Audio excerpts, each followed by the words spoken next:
कि जिस तरह से बीजेपी के तमाम प्रवक्ताओं की आज बौखलाहट देखने को मिल रही है, तमाम नेता जिस तरह से उलूल जुलूल बयान दे रहे हैं, मोदी जी तो हर भाषण में कांग्रेस कांग्रेस कांग्रेस कांग्रेस कांग्रेस करते ही रहते हैं, ये लोग भी जिस तरह से बोल रहे हैं तो सीधा तीर जो है निशाने पे लगा है।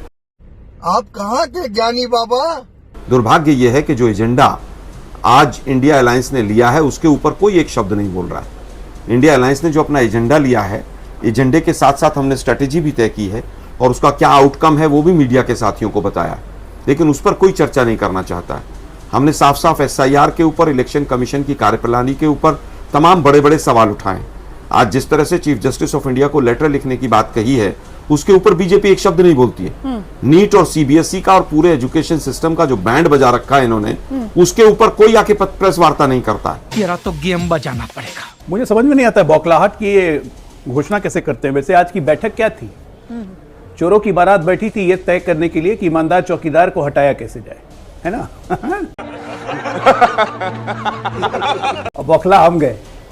अर्थव्यवस्था की भट्टा बैठी। जी इस तरह की शब्दावली अगर इस्तेमाल 345 लाख करोड़ की अर्थव्यवस्था है। ये चोरों की बारात शब्दवाली क्या? शब्दवाली क्या? बीजेपी के जिस तरह जिस तरह की शब्दावली चौकीदार चोर है कहने का अधिकार दिया, चोरों की बारात कहने का अधिकार नहीं दिया। ये गलत बात है बिल्कुल। नहीं, क्यों रुकवाई है? किस बात का रुकवाई है? मैं फिर कहूंगा चौकीदार चोर है कहने का अधिकार दिया, जिसके लिए कोर्ट में माफी मांगने लगी। नहीं, आप सरकार में बैठ के पकड़े चल रहे हैं। आपको चौकीदार चोर कहने का अधिकार दिया गया, जिसके कारण कोर्ट में आपको माफी मांगनी पड़ी। सरकार आएगी तो चौकीदार के खिलाफ चोरों की बारात कहने का अधिकार मुझे नहीं है। बिल्कुल नहीं, माफी नहीं मांगनी पड़ी। बौखलाहट किसे कहते हैं? उसके खिलाफ माफी नहीं मांगनी पड़ी। मत कीजिए, मुद्दों पर बात कीजिए। आलोक शर्मा देखा मत कीजिए, पूरे देश का बैंड बजा के यहाँ बैठकर हाँ मत कीजिए। अपने आप को चोरों की बारात क्यों मान रहे हैं? अपने आप को चोरों की बारात क्यों मान रहे हो? मत मानिए अपने आप को चोरों की बारात। भाई ने तो ऑब्जेक्ट किया, आप दोनों से निवेदन है प्लीज। ठीक है, आपत्ति आपने दर्ज करा ली, उन्होंने भी पलट कर कह दिया कि साहब चौकीदार चोर है का नारा कांग्रेस पार्टी भूल गई। अब मैं आप लोगों से गुजारिश करूंगी प्लीज मुद्दे पर रहिए। आइए डॉक्टर अजय आलोक अपनी बात पूरी कर लीजिए। वो कह रहे हैं कि उन्होंने एजेंडा, स्ट्रैटेजी, आउटकम सब तय कर लिया है। देखिए रुकमाना जी, बौखलाहट किसे कहते हैं आपने स्क्रीन पे देखा। मैंने क्या कहा था कि चोरों की बारात बैठी थी या तय कर रही थी कि ईमानदार चौकीदार को कैसे हटाना है। देखिए कैसे उछलने लगे। मैंने किसी को चोरों की बारात नहीं बोला, मैंने किसी को चोर नहीं कहा, मैंने किसी को ईमानदार चौकीदार नहीं कहा, मैंने कोई नाम नहीं लिया, लेकिन उछलने कैसे लगे। मतलब दर्शक और सारे लोग आपकी तरह मूर्ख नहीं है। आप किसको कह रहे हैं? बौखलाहट समझ रहे हो? समझ रहे हो ना? अनुमाना जी, दो बैठक हुई है आज। एक इन घमंडियों की बैठक हुई है, एक हमारी बैठक हुई है। दोनों का आउटकम क्या था, दोनों का लुक क्या था? एक बैठक थी पॉजिटिव, जिस बैठक में आप भी थी। उसमें क्या 12 साल में हुए हैं, कैसे हुए हैं, 2047 तक हम कैसे विकसित भारत बनाएंगे, एक स्पष्ट रोड मैप, एक पॉजिटिविटी, एक ऊर्जा से भरा एक बैठक थी जिसमें जाके हर कोई खुश हुआ। दूसरी बैठक थी मुंह गिरा के, कंधा लटका के, झुके हुए, किसी का दल टूट रहा है, किसी का दिल टूट रहा है, कोई कहीं भाग रहा है, कोई कहीं भाग रहा है, ना आगे ना पीछे, पगहा वाला हाल है। कैसे हटाया जाए मोदी को? SIR पे सुप्रीम कोर्ट को चिट्ठी लिखेंगे। सुप्रीम कोर्ट ने क्या अपना डिसीजन नहीं दिया कि SIR बिल्कुल होना चाहिए, इलेक्शन कमीशन कर सकता है? तो आप सुप्रीम कोर्ट पे दबाव बनाएंगे। राम मंदिर पे झूठा इल्जाम लगाते हैं बैठ के, और उत्तर प्रदेश में जाएंगे चुनाव लड़ने कि राम मंदिर पे चंदा चोरी हुई है और उसके लिए चीफ जस्टिस इंक्वायरी करें। न्यायालय से उम्मीद भी करते हो? अरे ये लोग फ्रॉड है, इनको कोई आंकड़ा देने की जरूरत नहीं, लेकिन देश को बताना जरूरी है कि देश आज बहुत मजबूत स्थिति में है। इतने युद्ध झेलने के बाद भी हम मजबूत स्थिति में हैं। वो इसलिए है क्योंकि हमारी नीतियां अच्छी हैं, हमारी नीयत अच्छी है, हमारे कर्म अच्छे हैं। आपके कर्म भी खराब थे, नीति भी खराब थी, नीयत भी खराब थी।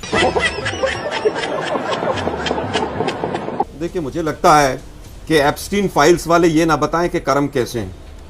ट्रंप के सामने सरेंडर होने वाले ये ना बताएं कि कैसे हैं वो लोग। कहां भागे? ऑपरेशन सिंदूर में ट्रंप के कहने से किस तरह से मीटिंग खत्म। नहीं, मैं बता तो रहा हूं। अरे सुनो ना भाई, अरे सुनो ना, एक सवाल का उत्तर। अरे हम तो ऑपरेशन सिंदूर किया, एयर स्ट्राइक की, सर्जिकल स्ट्राइक की, ना कब हुई थी स्ट्राइक का एसबी किया।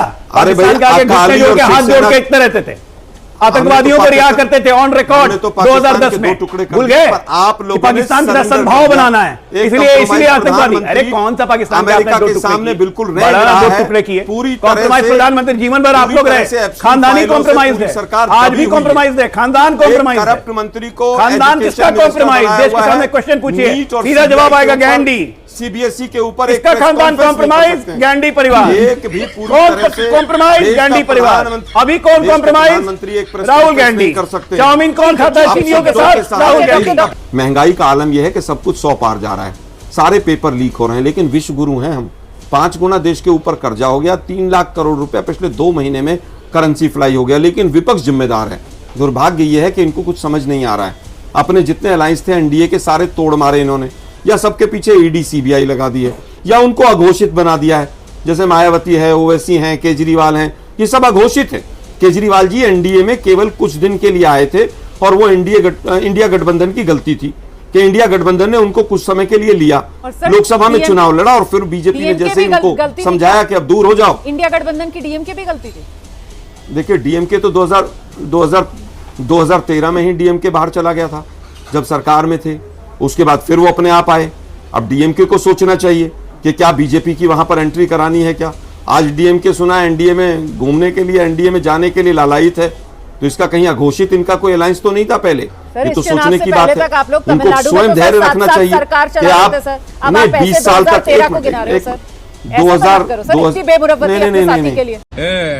बोलने दे तकलीफ हुआ है बेचारे को, बोल बोल। तो डीएमके को भी समझना चाहिए कि विशिष्ट परिस्थिति में धैर्य रखना चाहिए। लेकिन डीएमके क्यों भागा है? क्योंकि सारे के सारे केसों से बरी, मारन हो चाहे वो कनीमोजी हो, सबके केस तो बरी बीजेपी ने किए। तो हो सकता है इनका कोई एहसान होगा, हम तो ये भी नहीं कह रहे। लेकिन मैं फिर कहूंगा इंडिया गठबंधन की अगली बैठक कब होगी ये पैनल और टीएमसी के लिए अभी जो चुनाव हुआ वहां पर बोली लगा रही थी ममता बनर्जी आप लोगों को। राहुल गांधी कह रहे थे ममता बनर्जी की सांप्रदायिकता की वजह से बंगाल में बीजेपी के लिए दरवाजा खोला। ये राहुल गांधी का ऑन रिकॉर्ड बयान है सर। और आज वही ममता बनर्जी जो है वो सोनिया गांधी के गले लग रही थी। रोमाना जी जी मुझे तो आश्चर्य लगता है कांग्रेस पार्टी पे, मतलब कितनी एहसान फरामोश है। चुनाव के रिजल्ट आते हुए 48 घंटे नहीं हुए कि डीएमके की पीठ में खंजर भोंक दिया और अभी डीएमके को कितनी अच्छी अच्छी बातें बता रहे हैं। भदौरिया बोल रहे हैं जिसमें सत्ता का अहंकार हुआ उसकी पार्टी टूट गई। इसका मतलब क्या हुआ? किसमें अहंकार था? टीएमसी में अहंकार था, एनसीपी में अहंकार था, शिवसेना में अहंकार था। बगल में कांग्रेस पार्टी दिख ही नहीं रही है जो अहंकार से भरी हुई है। 2014 में हम आए थे तो हम सिर्फ 7 राज्यों में सत्ता में थे, या कांग्रेस पार्टी 17 राज्यों में सत्ता में थी। ये अहंकार ही है ना कि 17 से घटते घटते आज 3-4 पे आ गए, और वो भी अगले चुनाव में 2 और खसक जाएगा। तो ये अहंकारी पार्टी, एक खानदानी एंकरेज जो लेके जब भी पार्टियों में बैठे हैं तो वो पार्टी का डूबना तय है। चाहे वो कांग्रेस पार्टी का, ये आप देखिए ना, जो आपका स्क्रीन एक बार चलाइएगा वो इंडी गठबंधन का, वो देखिए एक गांधी परिवार बैठा हुआ है, बगल में ममता बानू परिवार बैठा हुआ है, उसके बगल में लगातार चलवाइए, देखिए सब आपको परिवार ही मिलेंगे लाइन से। उधर से बगल में तेजू बाबा बैठे हुए हैं, लालू परिवार बैठा हुआ है, उधर अखिलेश बैठा हुआ है, मुलायम परिवार बैठा हुआ है। इस परिवार की तो फौज है। सुप्रिया सुले बैठी हुई हैं, और वो देखिए महबूबा मुफ्ती बैठी हुई है, मुफ्ती परिवार बैठा हुआ है। जरा एक डेमोक्रेटिक बताइए तो कोई दीपांकर भट्टाचार्य बेचारे गलती से बैठ गए बस, बाकी सुप्रिया सुले बैठी हुई है, पवार फैमिली। तो फैमिलियों की पौध चली हुई है भाई, इसलिए तो देश का ये बुरा हाल इन्होंने 70 साल में कर दिया। ये बड़ी अच्छी बात कही आप। देखिए कहीं का ईंट कहीं का रोड़ा, भानुमति ने कुनबा जोड़ा। अब ये ईंट रोड़ा तय नहीं कर पा रहे कि भानुमति माने किसको, तो ये हमारी समस्या थोड़ी ना है भाई, उनकी विपत्ति हमारी संपत्ति है। ऐसे ही चले इस तरह से गठबंधन, लठबंधन, ठगबंधन खत्म। Bye bye, tata, goodbye, गया।